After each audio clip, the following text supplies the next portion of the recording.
Hi hello सर्वांना नमस्कार. रेश्मी नाते या मराठी चॅनलमध्ये तुमचे सर्वांचे स्वागत आहे. एक लग्न असेही भाग 51.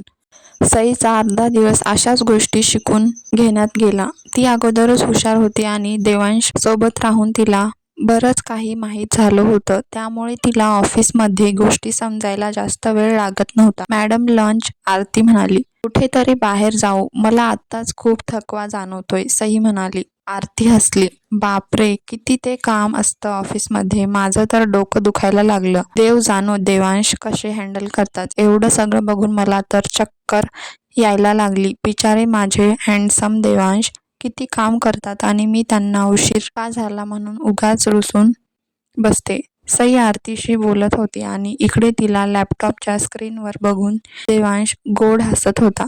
त्याने नेमकेच तिला पाहण्यासाठी लाईव्ह फुटेज सुरू केलं होतं. खरं आहे, आरती म्हणाली. चल, भूक लागलीये, सई हसत म्हणाली आणि मग दोघे कॅबिन बाहेर पडल्या. वेडी, आय लव्ह हर. देवांशने केसातून हात फिरवला आणि लॅपटॉप बंद केला. आकाश पबमध्ये ड्रिंक करत होता. ईशा त्या दिवशी ऑफिसमध्ये आलीच नव्हती, पण मूड फ्रेश करण्यासाठी मग ती तिच्या मैत्रिणीसोबत त्या पबमध्ये आली होती. आकाशने तिला बघितलं. हाय ईशा, त्याने हवेत हात हलवून तिला आवाज दिला. ईशाने त्याच्याकडे बघितलं. हाय, ईशा म्हणाली. आकाशने तिच्याकडे बघितलं आणि परत पिण्यावर लक्ष दिलं. चेन्नईला गेली नाहीस? आकाश म्हणाला. गेले होते, ईशा त्याच्या समोर बसत म्हणाली. मग लगेच वापस? आकाश आश्चर्याने म्हणाला. मयुरीची ऍडमिशन प्रोसेस लवकर झाली म्हणून निघून आले. ईशा मुद्दाम खोटं बोलली. तिला घडलेला प्रकार कुणालाही सांगायचा नव्हता. व्हॉट? म्हणालो ना, देवांश तिथे आहे, आकाश आश्चर्याने म्हणाला. मग काय, मी नाही त्याच्या मागे लागणार, ईशा नाक मुरडत म्हणाली. काय इतक्यात प्रेम संपलं? आकाश कुशीत हसत म्हणाला. मी त्याच्यामध्ये अजिबात इंटरेस्टेड नाही, ईशा केसवे उडवत म्हणाली.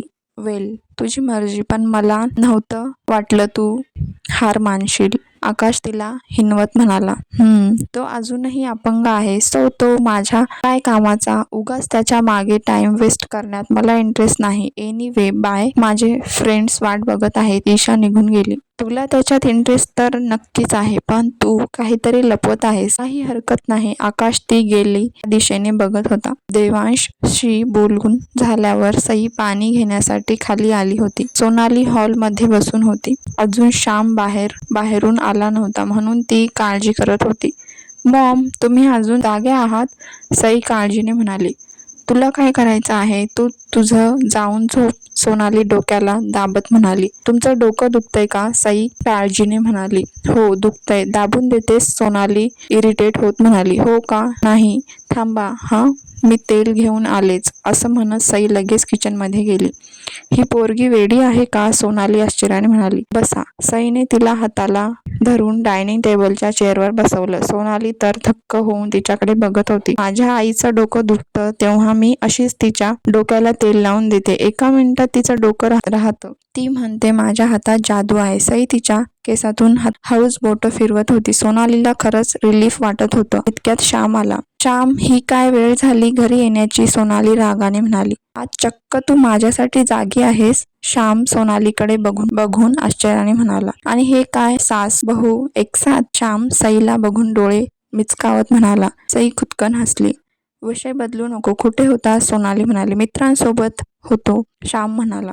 रात्रीचे 10 वाजलेत श्याम, हे सभ्य लोकांचं घर आहे, सोनाली म्हणाली. माहीत आहे, आणि मी काय गुंडागर्दी करत फिरत नव्हतो, श्याम असं म्हणून त्याच्या रूममध्ये निघून गेला. काय करू मी या मुलाचं? सोनाली डोक्याला हात लावून म्हणाली. मॉम, मी बोलू श्यामशी? सई म्हणाली. जन्मदात्या आईचं ऐकत नाही तो तुझं काय ऐकणार? सोनाली नाक मोडून म्हणाली आणि तिच्या रूममध्ये निघून गेली. सईने उसासा सोडला आणि श्यामसाठी जेवणाचं ताट घेऊन त्याच्या रूममध्ये गेली. मी आत येऊ का? सई म्हणाली. अगं वहिनी, तू ये ना आत, श्याम म्हणाला. सई आत आली. तिने रूमवर नजर फिरवली. सगळीकडे त्याचं सामान, कपडे विखुरलेले होते. सॉरी, ते रूम आवरायची राहिली, श्याम हसून म्हणाला. काही हरकत नाही, मी उद्या आवरून देईन, सई स्माईल करून म्हणाली. जेवून घे, सई त्याच्या समोर ताट धरून म्हणाली. भूक नाही मला, श्याम म्हणाला. श्याम, मॉमचा राग असा जेवणावर काढणार? सई म्हणाली. मग ती मला कंट्रोल करायचा प्रयत्न का करते? श्याम म्हणाला. मॉम आहे तुझी, काळजी वाटते ना त्यांना, खूप प्रेम करतात त्या तुझ्यावर, सई त्याला समजावत म्हणाली. तुला काही माहीत नाही वहिनी, लहानपणापासून पाहत आलोय. तिला फक्त किटी पार्टी, क्लब यामध्ये जास्त इंटरेस्ट होता. आमच्याकडे कधीच बघितलं नाही. देवांश भाईला आई नव्हती म्हणून त्याला आईचं प्रेम मिळालं नाही. मला आणि माहीला तर होती ना, आम्हाला असूनही तिचं प्रेम मिळालं नाही. मग आता काय इतकं प्रेम ओतू जात आहे? श्याम डोळ्यात पाणी आणून म्हणाला. यावर काय बोलावं सईला काहीच समजत नव्हतं. कदाचित आता त्यांना त्यांची चूक कळाली असेल. सई म्हणाली, तुला माहित नाही तिचा स्वभाव. जाऊ दे, मला भूक लागली आहे. श्याम विषय टाळत म्हणाला. आत्ता कुणीतरी म्हणत होतं की भूक नाही. सई नाटकीपणे म्हणाली. तुझ्या हाताचं जेवण कसं सोडू? इतकाही वेडा नाही मी. श्याम म्हणाला. सई खुदकन हसली. दे, श्याम म्हणाला. मी भरवू? सई म्हणाली. हा. श्याम खुश होत म्हणाला. मग सईने त्याला प्रेमाने 2-3 घास भरवले. श्यामच्या डोळ्यात पाणी आलं. हो, श्याम म्हणाला. सई श्यामच्या रूममधून बाहेर पडली आणि त्याच वेळी आकाशने तिला पाहिलं. सई श्यामच्या रूममध्ये काय करत होती तेही यावेळी आकाश मनात म्हणाला. तो नेमकाच पबमधून आला होता. सईने सगळं आवरलं आणि तिच्या रूममध्ये निघून गेली. नेहमीप्रमाणे सई उठून तिचं आवरत होती. गुड मॉर्निंग वहिनी, माही तिच्या रूममध्ये येत म्हणाली. Good morning. आज सकाळी सकाळी माझ्याकडे कस काय येणं केलं? सई म्हणाली. माझे काही फ्रेंड्स 2 दिवसासाठी लोणावळ्यात जाणार आहेत. तुलाही सुट्ट्या आहेत. माही म्हणाली. तू पण ये. तुमच्या डॉक्टर लोकांमध्ये मी काय करू? सई म्हणाली. अगं आम्ही काय तिथे स्टडी करायला नाही जात, जस्ट फन म्हणून. माही म्हणाली. तुम्ही जाऊन या, मी ऑफिसमध्ये जाते. सई काहीतरी विचार करत म्हणाली. काय झालं वहिनी? माही म्हणाली. माही, मला आकाश जरा गडबड वाटतोय. सई म्हणाली. त्याने तुला काही केलं का? माही काळजीने म्हणाली. नाही ग, त्याने कंपनी अकाउंटमधून जास्त रक्कम ट्रान्सफर केली आहे. सई म्हणाली. माय गॉड. मग? माही म्हणाली. मला जरा त्याच्यावर लक्ष ठेवावं लागेल. सई म्हणाली. जपून राहा. 1 नंबरचा हलकट माणूस आहे.